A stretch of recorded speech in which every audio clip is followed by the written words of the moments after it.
तो आसानी के साथ हम रिपोर्ट्स को इम्प्लीमेंट कर सकते हैं। अब रिपोर्ट्स के बाद इसमें कुछ और इम्पोर्टेंट पॉइंट्स हैं हमारे समझने वाले। एक इसकी अलाइनमेंट हम कैसे चेक कर सकते हैं, हम इसका साइज थोड़ा सा रिड्यूस करके देन चेक कर लेंगे कि क्या ये प्रॉपर हमारा A4 पे एडजस्ट हो रहा है या नहीं। होप सो यहाँ से थोड़ी सी मिस्टेक हमसे हुई हो सेट करते, इस वजह से सेट ना हो रहा हो। अब यहाँ पे अगर हम आ जाएं तो मेरे पास पैरामीटर्स आ रहे हैं। अब हम पैरामीटर्स भी देख सकते हैं, हम इसे पैरामीटर्स कैसे पास करवा सकते हैं। पैरामीटर्स कौन कौन से होते हैं, मोस्टली हम अपने प्रोजेक्ट का name, organisation name, basic settings की जितनी भी होती हैं, कोई कमेंट हमने डेटाबेस में से गेट करने हैं, कोई किसी भी तरह के फुटर सेक्शन में डिटेल्स ऐड करनी है तो हम पैरामीटर्स में पास करवा सकते हैं। किस तरह से, मेरे पास बिल्ट इन फील्ड का भी यहाँ पे कुछ प्रॉपर्टीज हैं, इसके अलावा पैरामीटर्स डायनामिक प्रॉपर्टीज। मैं यहाँ से कोई एक पैरामीटर ऐड करवा लेता हूँ। लेट्स से मैं पैरामीटर ऐड करवाता हूँ current date time, current date time हो, या मैं यहाँ पे ऑर्गेनाइजेशन नेम डिस्प्ले करवा लेता हूँ, ऑर्गेनाइजेशन नेम। इसके डाटा टाइप क्या होगी, बुलियन होगी, date time integer, float, text होगी, टेक्स्ट। अब ये मेरे पास ब्लैंक वैल्यू एक्सेप्ट करेगा या नहीं। अब फॉर एग्जांपल मेरे पास डेटाबेस में से या किसी लॉजिक में मिस्टेक आ गई और इसे ब्लैंक वैल्यू पास हो गई। अब अगर तो हम इसे चेक नहीं करते तो ये ब्लैंक वैल्यू जब इसे पास हो गई तो मुझे एक्सेप्शन थ्रो कर देगा। तो इसके लिए हम इसे अलाउ कर देते हैं कि अगर some time blank value pass हो गई है तो एक्सेप्शन थ्रो ना हो बल्कि एज इट इज डिस्प्ले हो जाए। इसी तरह नल वैल्यूज के लिए भी एक्सेप्शन थ्रो करवानी है या नहीं, मैंने इसे अलाउ कर दिया और ओके पे क्लिक कर दिया, मेरा एक पैरामीटर क्रिएट हो गया। अब इस पैरामीटर को मैं कैसे यहाँ पे डिस्प्ले करवा सकता हूँ, मैं इसे डायरेक्ट ड्रैग एंड ड्रॉप करवा लूँ, मेरा पैरामीटर आ गया। इस पैरामीटर की मैं सेटिंग करना चाहूँ सो मैं यहाँ से इसकी सेटिंग कर सकता हूँ। मैं इसे सेंटर में ले आता हूँ, सॉरी कंट्रोल जी करके इसकी सेटिंग कर लेते हैं और इसे मैं सेंटर में ले आता हूँ। इसका साइज थोड़ा सा इंक्रीज करना चाहूँ। अब हमारी ऑर्गेनाइजेशन का address, phone number, contact details, email address या TRN number, text number, invoice number, ये सभी हमारे सिंगल पैरामीटर्स होते हैं। इस टेबल के अंदर हम ऐड नहीं करके रखते, इसलिए हम इन्हें इन पैरामीटर्स में पास करवा के यहाँ पे डिस्प्ले करवा सकते हैं। अब इसकी फर्दर अगर मैं सेटिंग करना चाहूँ, मेरे पास कुछ और ऑप्शंस हैं, एक्सप्रेशन और टेक्स्ट बॉक्स प्रॉपर्टीज़। एक्सप्रेशन बहुत इंपॉर्टेंट पॉइंट है, मैं थोड़ी देर में इस पे आता हूँ। पहले टेक्स्ट प्रॉपर्टीज को डिस्कस कर ले। जो प्रॉपर्टीज हमारे पास यहाँ पे डिस्प्ले होती हैं, टेक्स्ट में भी, इसमें भी हमारे पास काफ़ी सारी प्रॉपर्टीज आ रही होती हैं। ये सारी प्रॉपर्टीज स्टाइलिंग से रिलेटेड प्रॉपर्टीज हैं और यहाँ पे अगर मैं आ जाऊँ तो ये सारी प्रॉपर्टीज हमारी इस टेक्स्ट बॉक्स में जो वैल्यूज आएंगी उससे रिलेटेड प्रॉपर्टीज है। अब नंबर पे क्लिक करूंगा, मैं इसकी डाटा टाइप सेट कर सकता हूं कि इसमें नंबर होगा। नंबर का मैं फॉर्मेट चेंज करना चाहूं, फॉर्मेट सेट कर सकता हूं। करेंसी रखना चाहूं कोई करेंसी तो करेंसी रख लूं, इस तरह से मेरे पास वैल्यूज आएंगी। डेट सेट करना चाहूं तो डेट का फॉर्मेट भी सेट कर सकता हूं। टाइम सेट करना चाहूं, कस्टम फॉर्मेट देना चाहूं तो यहाँ से कस्टम फॉर्मेट भी दे सकता हूं। इसी तरह अलाइनमेंट हम सेंटर में करना चाहते हैं, लेफ्ट राइट करना चाहते हैं, अलाइनमेंट सेट कर दें। फ़ॉन्ट स्टाइलिंग से रिलेटेड प्रॉपर्टीज़, फिल प्रॉपर्टीज़, सो यहाँ से हम इसकी प्रॉपर्टीज़ को भी चेंज कर सकते हैं। मैं इसे जनरल रहने देता हूँ, इसे फिल वक्त के लिए कैंसिल कर देता हूँ। अब ये ऑर्गेनाइजेशन नेम हम कैसे पास करेंगे। पैरामीटर हमने रिपोर्ट पे तो डिफाइन कर लिया, लेकिन हमने यहाँ से भी तो पैरामीटर को पास करवाना है। तो हम कैसे पैरामीटर को पास करवाएंगे। अगर अगेन हमारे पास दो ऑप्शंस हैं। अगर हम ASP.NET रिपोर्टिंग को यूज कर रहे हैं तब पैरामीटर का वे ये होगा। सॉरी, अगर हम माइक्रोसॉफ्ट रिपोर्टिंग सर्विसेज को यूज कर रहे हैं तब पैरामीटर का वे ये होगा। राइट, इन दोनों का कोड आपके पास होना चाहिए। मैं इस कोड को यहां से करता हूं कॉपी और यहीं पे आके इसके नीचे पेस्ट कर देता हूं। ये मेरे पास कोड आ गया और इस सारे को मैं यहाँ से राइट क्लिक किया, स्निपेट और रीजन में कर लेता हूँ सराउंडेड विद।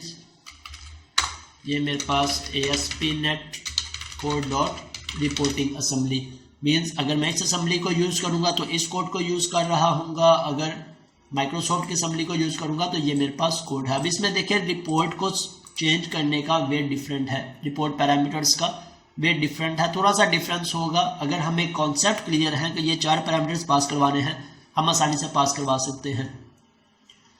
ओके, अब इसमें पैरामीटर पास करवाना है, तो मैं इसके पैरामीटर का कोड यहाँ से देख लेता हूँ। हम यहाँ से डिक्शनरी को डिफाइन कर लें, और चाहे हम इसके ऊपर डिफाइन कर लें चाहे नीचे डिफाइन कर लें, इनकी सीक्वेंस मैटर नहीं करती। हम चाहे डिक्शनरी को टॉप पे डिफाइन कर लें चाहे इसके नीचे डिफाइन कर लें। अब यहाँ पे मैंने एक पैरामीटर डिफाइन किया और नल की जगह पे हम पैरामीटर पास करवा रहे हैं। पैरामीटर डिक्शनरी क्या होती है, मैं इस पे F12 की प्रेस करूंगा। जब भी हमने की वैल्यू एट्रीब्यूट्स डिफाइन करने हो, की वैल्यू कोई भी की वैल्यू हो सकती है, फॉर एग्जांपल आईडी और फिर आईडी की वैल्यू, नेम की वैल्यू, कोई सीक्रेट की और उसकी वैल्यू हमने किसी जगह पे स्टोर करवानी हो, पास करवानी हो, हम डिक्शनरी को यूज कर सकते हैं। अब इसमें जितने भी पैरामीटर्स होंगे, ये मेरे पास एक पैरामीटर है, मैं एक को डिफाइन कर लूँ। मल्टीपल पैरामीटर्स होंगे, organisation name, project name, date time, text, contact details, email, सभी मैं यहाँ पे ऐड करवा के इन पैरामीटर्स को पास करवा दूंगा इस फंक्शन में। अब हमने क्या पैरामीटर नेम डिफाइन किया था, इसे मैं कॉपी करता हूँ और सेम नेम मैं वहाँ पे यूज करूँगा इस कंट्रोलर में। इसे मैं वैल्यू पास करवाने जा रहा हूँ, सो मैं इसे वैल्यू पास करवा देता हूँ। लेट से अपने चैनल का नेम पास करवा देता हूँ। तो ये हमने पैरामीटर पास करवा दिया। अब इसे चेक कर लेते हैं कि क्या ये वर्क कर रही है या नहीं। मैं यहाँ से ब्रेक पॉइंट को रिमूव करता हूँ और इसे रन करवा के चेक कर लेते हैं। अगर ये एज एक्सपेक्टेड वर्क कर रही है, देन हम एक्सप्रेशन को देख लेते हैं। एक्सप्रेशन को समझना भी हमारे लिए इम्पोर्टेंट है, क्योंकि हम रिपोर्ट्स के लास्ट पे सम बिल डिस्प्ले करवा रहे होते हैं। अगर आप टोटल बिल डिस्प्ले करवा रहे हैं या बिल्स की डिटेल डिस्प्ले करवा रहे हैं, तो at the end of some या कोई भी कैलकुलेशन अप्लाई कर रहे होते हैं, तो वो सम हम कैसे डिस्प्ले करवा सकते हैं। मैन्युफैक्चरर डाउनलोड, और अगर मेरे पास एरर होगा तो डिस्प्ले हो जाएगा, अदरवाइज मेरी रिपोर्ट डिस्प्ले हो गई। ओके, ये मेरे पास मेरा नेम ऑर्गेनाइजेशन नेम डिस्प्ले हो गया। अभी भी इसकी अलाइनमेंट में डिफरेंस है। अभी मेरे पास 2 पेजेस आ रहे हैं, मेरे पास इसकी अलाइनमेंट में डिफरेंस है। सो हम इसकी सेटिंग्स को चेक करके इसको सेट कर सकते हैं। सेटिंग्स को चेंज करके 1 बाय 1 के किस पे हमारी सेटिंग्स परफेक्ट आ रही है, हम इसे चेंज कर सकते हैं। ओके, अब मैं आ जाता हूँ फर्दर एक्सप्रेशन पे। अब फॉर एग्जाम्पल मुझे एट द एंड इसका टोटल डिस्प्ले करवाना है। मैं यहाँ पे आके एक टेक्स्ट बॉक्स क्रिएट कर लेता हूँ। टोटल या टोटल बिल का हम नेम दे दें या सम का नेम दे दें। मैं लेट्स से फॉर एग्जांपल सम का नेम दे देता हूँ। इस रिपोर्ट के एंड पे मेरे पास कोई ऐसा कॉलम है जिसमें मेरे पास आईडीज आ रही हैं, सिर्फ मैन्युफैक्चरर आईडीज हैं 1 2 3 4। लेट्स से मैं इसका ही सम यहाँ पे डिस्प्ले करवा लेता हूँ, सम, और इसे मैं लाइन कर लेता हूँ राइट साइड पे, और इसके साथ यहाँ से इंसर्ट एक और टेक्स्ट बॉक्स। अब इस टेक्स्ट बॉक्स में मेरे पास किसका सम आएगा, मैं कैसे डिफाइन करूँगा, मीन्स मुझे यहाँ पे फॉर्मूला अप्लाई करना है। इस टेक्स्ट बॉक्स पे हम एक्सप्रेशन अप्लाई करेंगे। इस पे राइट क्लिक किया और मेरे पास एक्सप्रेशन को समझना बहुत इंपॉर्टेंट है हमारे लिए, क्योंकि हमारी एप्लीकेशन में बहुत सारी प्रॉब्लम्स हम एक्सप्रेशन से आसानी से सॉल्व कर सकते हैं। इस एक्सप्रेशन को मैंने ओपन किया तो मेरे पास ये एक छोटी सी विंडो ओपन हो गई है। इस विंडो के फर्दर कुछ छोटे छोटे से पार्ट्स हैं। टॉप पे एक विंडो है जिसमें सेट एक्सप्रेशन फॉर वैल्यू। अगर तो मुझे एक्सप्रेशन पता है, मुझे सम करवाना है किस वैल्यू का, इस कॉलम का, तो मैं डायरेक्ट यहाँ पे वैल्यू पास करवा दूंगा, फील्ड्स डॉट समथिंग। अगर मुझे नहीं आइडिया, तब हम यहाँ से थोड़ी सी चीजें अंडरस्टैंड कर लेंगे कि ये मेरे पास एक्सप्रेशन विंडो, इसके नीचे कैटेगरी, आइटम एंड लास्ट पे विंडो आ रही है। अब कैटेगरी में अगर हम देखें तो हमारे पास काफी सारे ऑप्शंस आ रहे हैं। कॉन्स्टेंट, बिल्ट इन फील्ड्स, जो सी फील्ड हमारे पास यहाँ पे आ रही हैं वो सारी की सारी बिल्ट इन फील्ड्स हमारे पास यहाँ पे भी अवेलेबल हैं। इट मीन्स अगर मैं इनमें से किसी को यूज करना चाहूँ तो मैं यूज कर सकता हूँ। For example report name, report folder, render format dot name, अगर इनमें से किसी की रिक्वायरमेंट है तो मैं यूज कर सकता हूँ। इसके अलावा पैरामीटर्स, जितने हमने डायनामिक पैरामीटर्स डिफाइन किए थे वो सभी पैरामीटर्स आ रहे हैं कि इस टेक्स्ट बॉक्स में अगर मुझे ये डिस्प्ले करवाना है, मैं इस पर डबल क्लिक करूंगा, यहाँ पे मेरे पास एक्सप्रेशन ऑटोमेटिकली ऐड हो गया। ओके कर दूंगा तो जो मेरे पास यहाँ पे नेम आएगा वो इसमें ऐड हो जाएगा। अगेन मैं जाता हूँ एक्सप्रेशन, मुझे ये ऐड नहीं करवाना, सो मैं इसे रिमूव कर देता हूँ।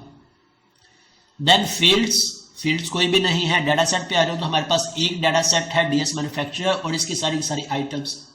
अब देखिए जिसकी डाटा टाइप आईडी थी या इंटीजर थी, ऑटोमेटिकली उसने उसके साथ सम का फंक्शन ऐड करवा दिया है। सो मैंने इस पर डबल क्लिक किया, मेरी ये फील्ड या एक्सप्रेशन ऑटोमेटिकली क्रिएट हो गया।